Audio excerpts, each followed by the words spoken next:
Mga ka-good news, magigimbal kayo at magugulat dito sa balitang ito. Trending ito ngayon sa social media. Busing Vic Soto, meron na naman bagong biktima, sabi ng ating mga netizens. Walang iba kundi si Maine Mendoza, ang kanyang batang co-star sa kanyang mga palabas sa GMA.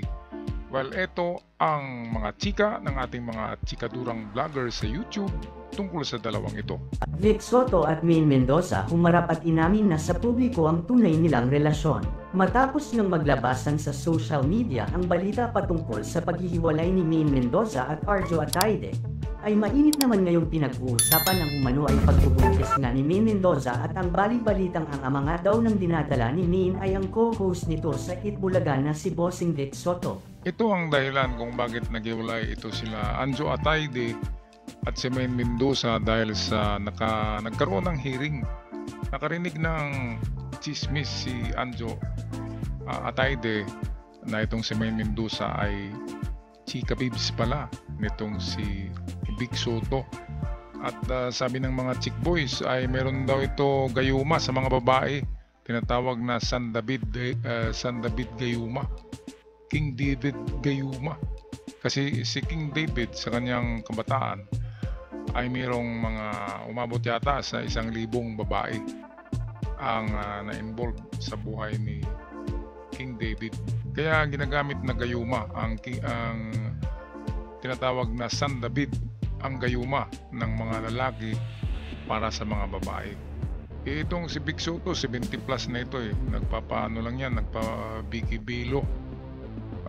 Kaya walang kulubot ang mukha pero makikita naman natin sa liig, sa kanyang leeg, na dami ng wrinkles. At matanda na ito, 75 plus or 76 ang edad ni Vic Soto, pero walang kakupas-kupas sa pangchichiks kasi walang ibang gayuma, di ba, kundi pera. Pera ang pinakamagandang gayuma sa lahat. Walang sinabi ang San David na yan na mga amulets. Ang pera talaga ang pinakamagandang gayuma sa mga babae. Kaya pumatol ito si walang ibang dahilan dyan kung bakit pumatol ito si Maine Mendoza, dahil siguradong milyonarya din ito. At of course, suportado naman yung mga anak niya. At pagtanda nila, unang madididbol ito si Vic Soto at mapunta kay Maine Mendoza ang karamihan ng pamana ng kayamanan ni Vic Soto. Ganyan lang yan. Kapag may asukal ay may langgam. Patuloy tayo sa chismis. Si Vic Soto nga ang nag-trending sa comment section kamakailan nang lumabas ang blind item patungkol sa komedyanteng aktor na nakabuntis ng kanyang co-host actress. Grabe. Marami ang nag-mention kay Bossing at sinasabing ito nga ang aktor na tinutukoy sa nasabing blind item. Samantala hindi nga daw matanggap ng asawa ni Vic Soto ang kumakalat na balita patungkol sa kanyang asawa. Siyempre, hindi mo yan matanggap kasi kasal kayo. Ngayon, pwede namang mag-file ng legal case. Ihabla si Vic Soto kasi kasal sila ni Pauline Luna. At nambababae si Vic Soto at merong ebidensya yung pinagbuntis daw ngayon. Kaya pag na-prove na anak talaga yan ni Vic Soto, ay pwedeng makulong si Vic Soto kapag ipakulong yan ni Pauline Luna. Tawag siya kay Tulfo kung kaya ni Tulfo si Vic Soto. 'Di ba? Ito ang magandang content ni Tulfo. Itong Vic Soto at Maine Mendoza versus Pauline Luna, ang tunay na asawa. Iyak na daw ng iyak si Pauline Luna dahil heto na naman daw at may kumakalat na naman ng balita patungkol sa kanyang asawang si Vic Soto. Matatandaan na mainit ding pinag-usapan noon ang anak ni Julia Clarete, dating host din sa Itbulaga, na ayon sa balita ay si Vic Soto nga daw talaga ang ama ng nag-iisa nitong anak na binata na ngayon. Chick boy naman talaga yan si Vic Soto, mag-umpisa pa lamang. At hindi lang yan, merong merong record yan na noon, na rape case. Noon, matagal na, mga 80s siguro, 70s. Chick boy talaga ito, kaya wala tayong magawa, buhay niya yan. Marami siyang pera, nagagayuma ang chicks dahil sa kanyang pera, kahit matanda. pinapatulan dahil mayaman nga. Okay, sarap ng buhay. Parang King David ito eh. Parang si King David lang. Daming babae kahit matanda na. At hindi lang basta-bastang babae, mga sikat na babae. Wow naman, bossing. Hats off, bossing. Okay, patuloy tayo sa hot chika ng ating chikadura.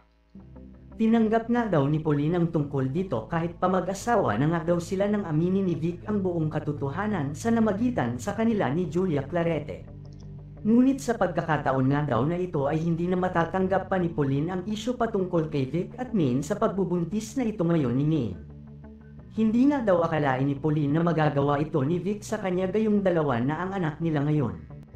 Bagay na pinagtaka ng mga netizens, kung hindi nga daw totoo ang balitang lumalabas ngayon, bakit hindi man lang daw ipagtanggol ni Maine ngayon ang kanyang sarili sa mga balitang kumakalat ngayon online tungkol sa kanila ni Bossing. Grabe. Hindi nga daw naniniwala si Pauline Luna sa mga sinasabi ni Vic dahil kilalang kilala nga daw niya ang kanyang asawa pagdating sa bagay na ganito.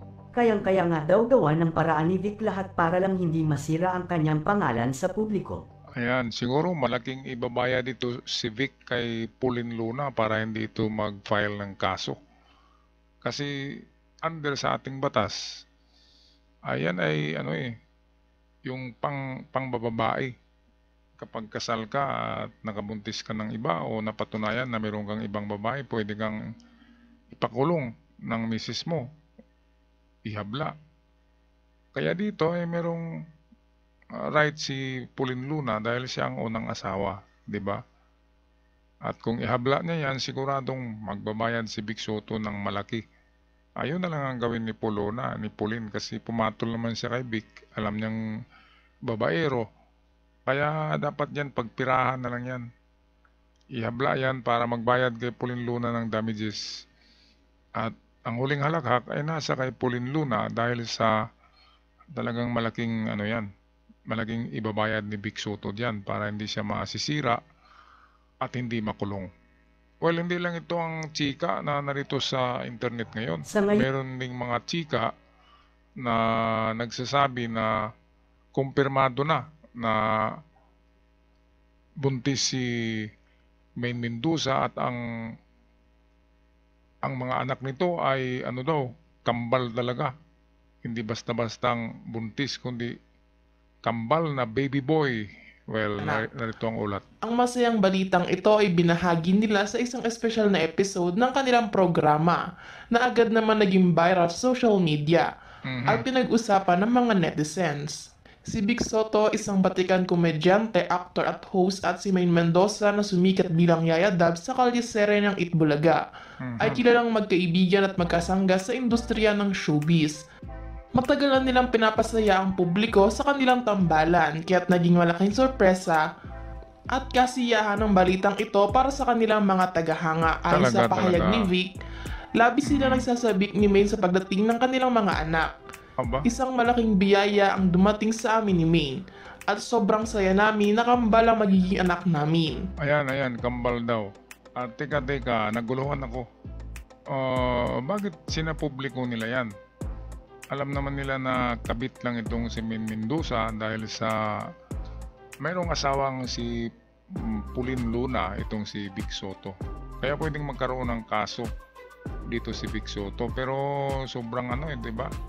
Sobrang makapal ang mga mukha nitong dalawang ito dahil alam nila na mali ang ginagawa nila. Dahil legal na mag-asawa si Pauline Luna at Vic Soto at nangyari na magiging kabit lamang itong si Maine Mendoza at bawal na relasyon ito.